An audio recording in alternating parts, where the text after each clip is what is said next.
আমি আমার লাইফে যুবকদের যে ভালোবাসা পাইছি, মানে এটা আপনি সচক্ষে দেখলে এটা আপনি বুঝতে পারবেন না।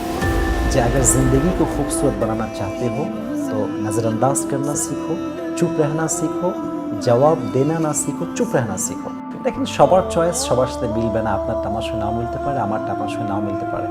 আমি ব্যক্তিগতভাবে বাংলাদেশের সবচেয়ে বেশি জায়গায় ফলো করি হচ্ছে মিজানুর রহমান আজহারি। তাকে আমি ব্যক্তিগতভাবে ভালোবাসি, তাকে আমি কোনো দল মত দেখে নয়, ব্যক্তিগতভাবে তাকে আমার ভালো লাগে, দ্যাটস ইট। সে কিন্তু ডিফারেন্ট জায়গা থেকে পড়াশোনা করেছে, আমি আরেক জায়গা থেকে পড়াশোনা করেছি, এটা কিন্তু ভিন্নতা আছে। তো আমাকে তার ভালো লাগে একজন আলোচক হিসেবে, একজন আলেম হিসেবে। সে খুবই সফট মাইন্ডের মানুষ এবং একজন পজিটিভ মানুষ, এক নম্বর। আর যদি বাইরে বলতে চান, যেমন আপনার পাকিস্তানের আছেন মৌলানা তারিক জামিল, ওনাকে আমি সবচেয়ে বেশি শুনি এবং সবচেয়ে বেশি ভালোবাসি।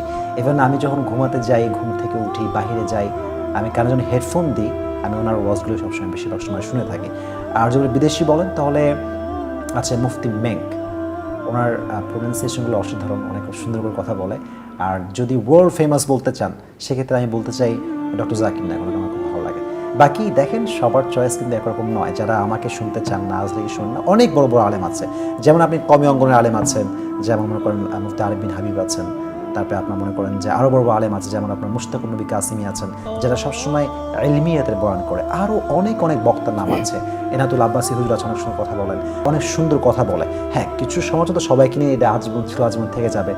আমি সবাইকে একটা কথা সবসময় বলি যে ভাই, যদি আপনার আমাকে পছন্দ না হয়, ওনাকে পছন্দ না হয়, আপনি যার থেকে মন চায় তার থেকে শোনেন, বাট একজন আলেমের পক্ষ হয়ে আরেকজন আলেমকে আপনি গালি দিবেন না, এটা সবার কাছে অনুরোধ।